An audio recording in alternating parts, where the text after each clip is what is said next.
which we have already been seeing this year. So, Callum, since you basically went against consensus here when it talks about German stimulus and the need for it or the desire for it, I want you to go against consensus when it comes to what we're expecting or hoping, and not expecting, no one's expecting much from the G7 meeting that starts tomorrow in France, but what people are hoping from that meeting. And I do have to wonder whether people perhaps are overestimating the influence of some sort of trade agreement or trade truce. I mean, would that be enough? Let's say that all these policymakers, these leaders of nations got together and they came to some sort of agreement. Would that materially improve the economy right away, or has the damage been done?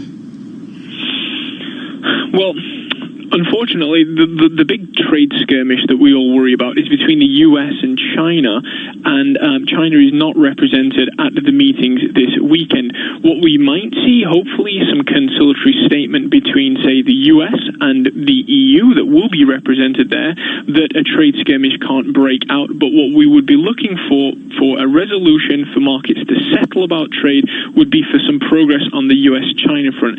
That seems to be quite unlikely. I think the noise will persist for the rest of this year. I wouldn't hold my breath on the most recent progress.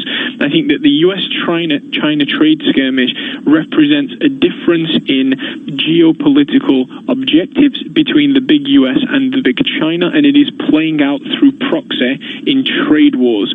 So this is not something that will quickly go away, even if we get some piecemeal agreement. It's a question now of how intense the trade uncertainty is, and I would bet that it will be intense for the rest of this year, and heading into the election, Trump may just quieten down a little, but then if he gets the 2020 election, things may then step up again. Callum Pickering, thank you so much for being with us. Callum Pickering, Berenberg senior economist, joining us from the United Kingdom. Interesting to hear about, for particularly Germany, and what fiscal stimulus could do when the problem is external, not domestic. Right now, we are looking at a little bit of a lift to equities ahead of the U.S. Open. Also seeing a bit of an increase in yields as we wait for Fed Chair Jay Powell. Hemorrhoids. You talk to your GP, but you don't really get anywhere because the NHS has limited surgery for hemorrhoids, so you go on suffering in silence. Okay, maybe not so silent. It's time to speak to Xroid. They specialise in a new, fast, safe and effective procedure for hemorrhoids with no downtime, and the procedure takes just 30 minutes or less. Don't be one of the 8 million people in the UK suffering in almost silence. Get back to what you love doing. Xroid. Be kind to your behind. For free advice on hemorrhoids, text KIND to 81156. This is a plug. A plug for the future. Inviting you to join the forward-thinking riders, skaters, and drivers who choose electricity to get around. Charging their bikes, boards, and cars using power from EDF Energy, the UK's largest producer of low-carbon electricity. So, do you like the sound of the electric future? Come and join us. Generation Electric. Everyone's welcome. EDF Energy. Live big and spend less on the brands you adore. And dine by the waterside. Who could want more? Lap up the savings as much as the view with Ted Baker, Hackett, Nike, and Coach too. Lock Fine and Five Guys make it a date. You can shop, meet, and eat every weekday till late. So sit back, unwind, and let style lead the way. And give yourself a different day at Gunwharf Keys.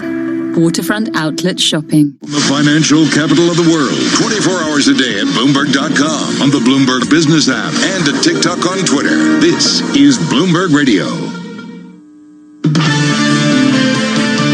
This is Bloomberg Surveillance Economics. The Federal Reserve's independence is crucial. Central banks should be prepared and not presumptuous. Finance. In order to grow, you need to innovate. Global money doesn't like uncertainty. Investment. I think the issue in the market is really more about the possibility of a recession in the next couple of years. I do think we need to get back to where we have always been, the American dream.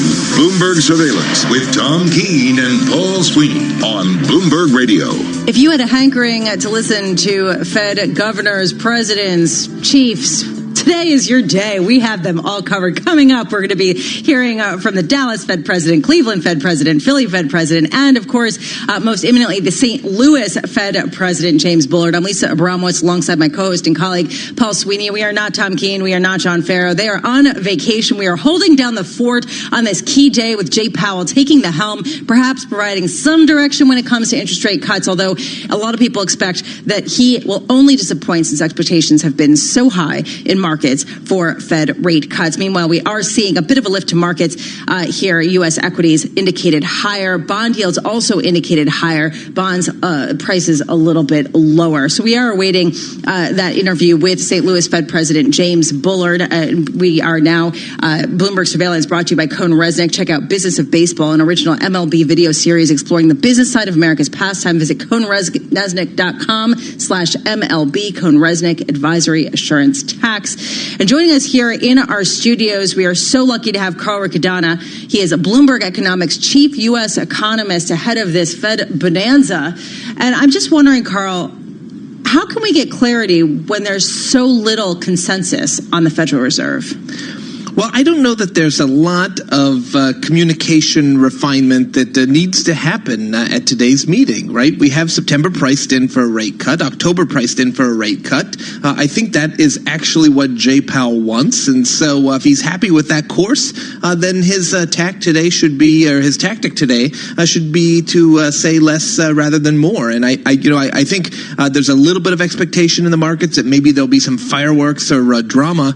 I don't think that's the case, right? He said mid-cycle adjustment. That was the operative language at the July 31st press conference. And whether that means one cut or three cuts, I think he can still call it a mid-cycle adjustment. And so he's not going to explicitly lay out a timeline or the exact additional amount of cuts, but he's going to say that could mean a handful of additional cuts.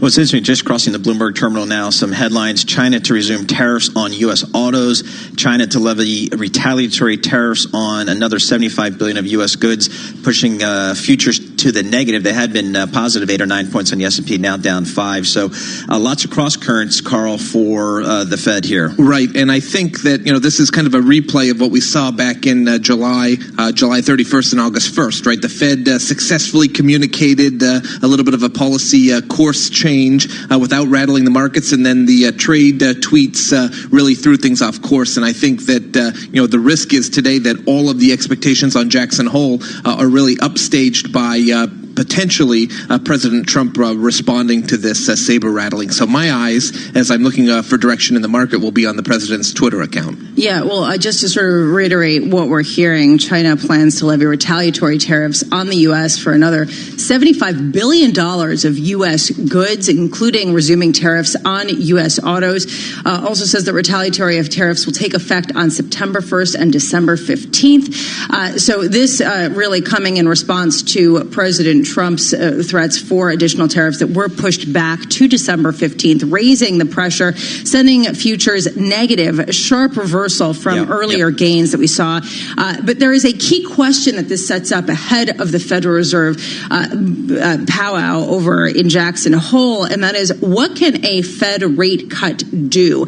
I mean, in terms of countering pressures that really are led by trade tensions. And this is sort of, a key existential question. And frankly, it's a difficult one for the Fed, too. They're in a rock and a hard place. They are. And the timing of this China announcement is very interesting, given the G7 just about to kick off this weekend, as well as the Fed, Chairman Powell with a much anticipated, comments this morning. So the timing, probably not a coincidence on the part of China. Indeed. Carl Riccadonna, you are going to be sticking with us. Carl Riccadonna, chief U.S. economist for Bloomberg Economics, as we listen in, as we hear from St. Louis Fed President James Bullard. There has been a lot of Fed speak. St. Louis Fed President James Bullard is in Jackson Hole, Wyoming, for the Kansas City Fed's annual symposium. He's sitting down with Bloomberg's Michael McKee, and he's facing a really complicated situation at a time when China is now going to issue retaliatory tariffs. Let's head over to Mike McKee.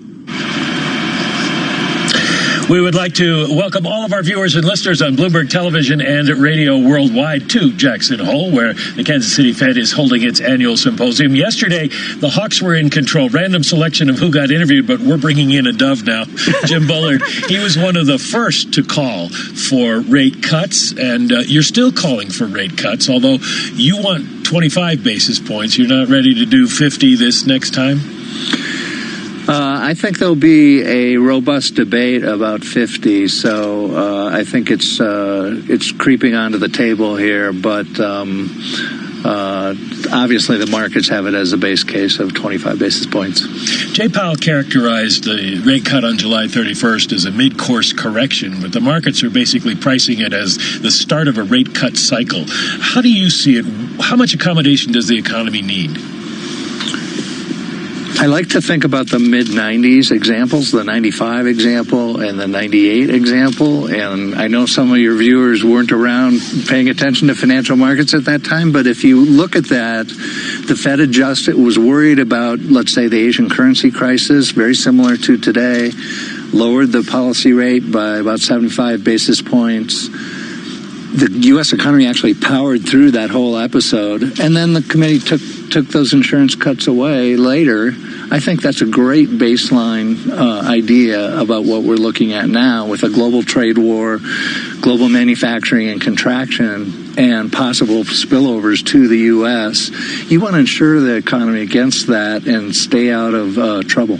So you think maybe 75 basis points is where you would see us stopping at this point?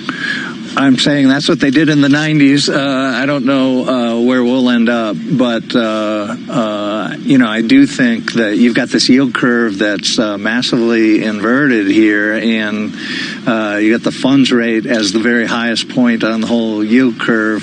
That doesn't make a lot of sense. So we have to react to the fact that there's been a downdraft in global yields. What is it that you're insuring against? There doesn't seem to be a demand problem in the U.S. There doesn't seem to be a cost of credit problem in the U.S. This is a global slowdown, and there's a trade war going on. I don't think there's resolution likely anytime soon. And this trade war is triggering other actions around the world, other countries thinking about reevaluating their own trade relationships. So this could easily get out of control and easily feed back to the U.S. That's not my base case, but it is something that could happen. I think we should protect against. But how does monetary policy do that? Well, lower rates will stimulate our economy somewhat compared to what they would be otherwise, and that would help us power through the waters, the churning waters here of the trade war. A lot of people say lower rates won't help because the problem that we're having is companies cutting back because of trade war uncertainty, not because they think that the economy is going to be in a recession. Yeah, but it's a big economy. There are lots of other aspects to the economy. Interest-sensitive sectors that are going to it's going to matter for them. How much additional growth do you think you can provide to the economy?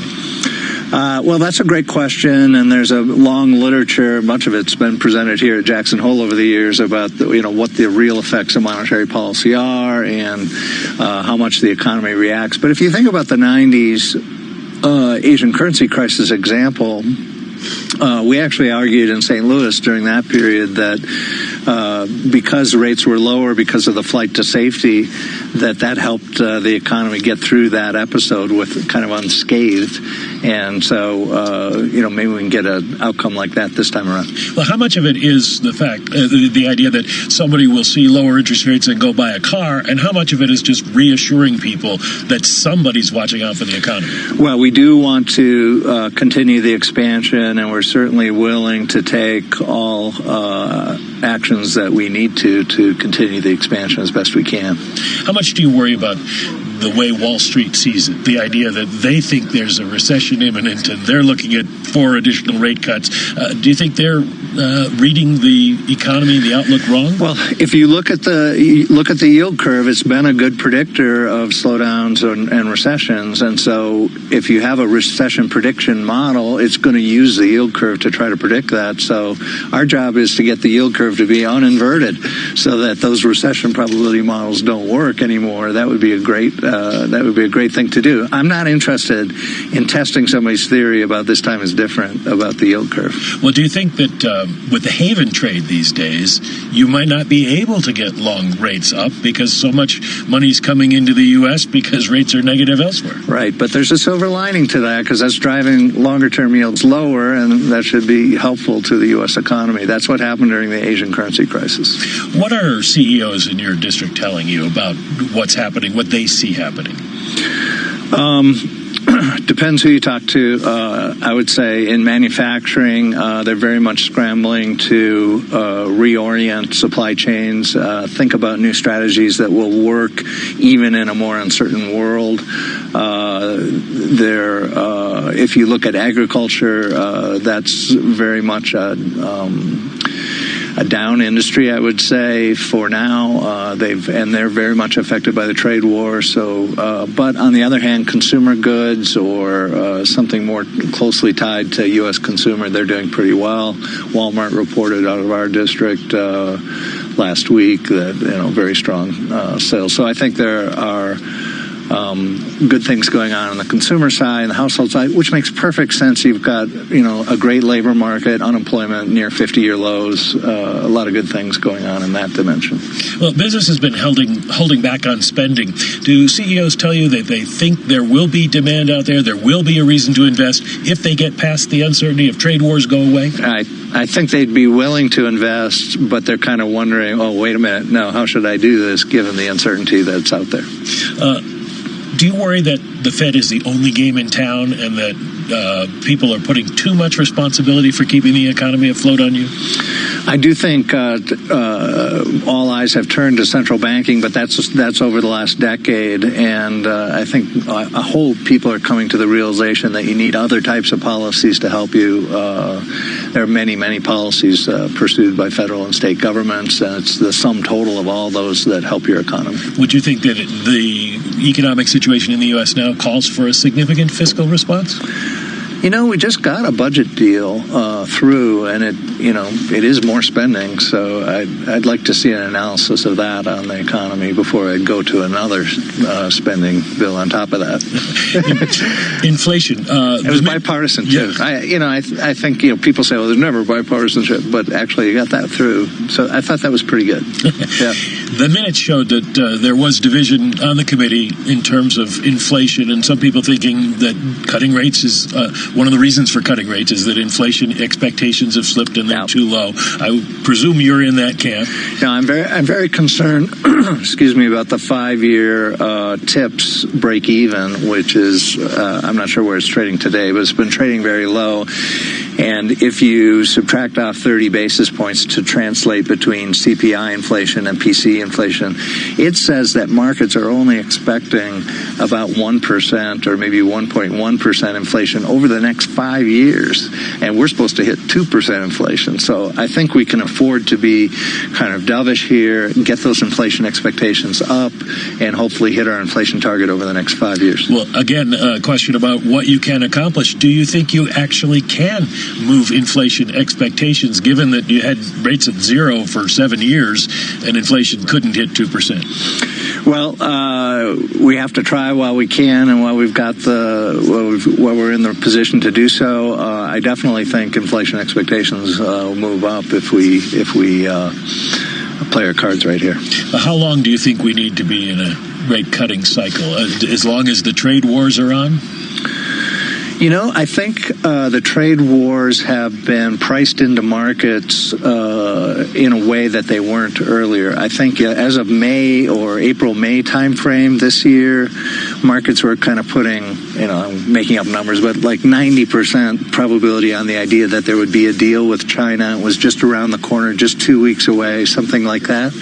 Now, I think it's shifted the other way, where Wall Street is putting 90% probability on no deal anytime soon. The notion that maybe the Chinese will just wait for the election and see if they can get a new president to negotiate with. So I think all of that's now been priced in, and so there's probably no more kind of downside to that, at least. All right, Jim Bullard, St. Louis Fed President, thank you for joining us on Bloomberg Television and Radio Worldwide. All right, thanks a lot, Mike. We'll send it back to you in New York. That was Bloomberg's Michael McKee speaking with St. Louis Fed President James Bullard. Mr. Bullard making the case for potential rate cuts coming up, citing slowing economic growth globally, and also uncertainty about the trade wars. And that is certainly evidence right now, just recently crossing the Bloomberg tape. News that China is to resume 25% tariffs on U.S. autos from December 15th, according to a statement by the Tariff Commission of the State Council. Also, the China to levy retaliatory tariffs on another $75 billion of U.S. goods, effective in 2 batches on September 1st and December 17th. And Peter Navarro, assistant to the president and director of trade and manufacturing, coming out and saying he still expects talks with China in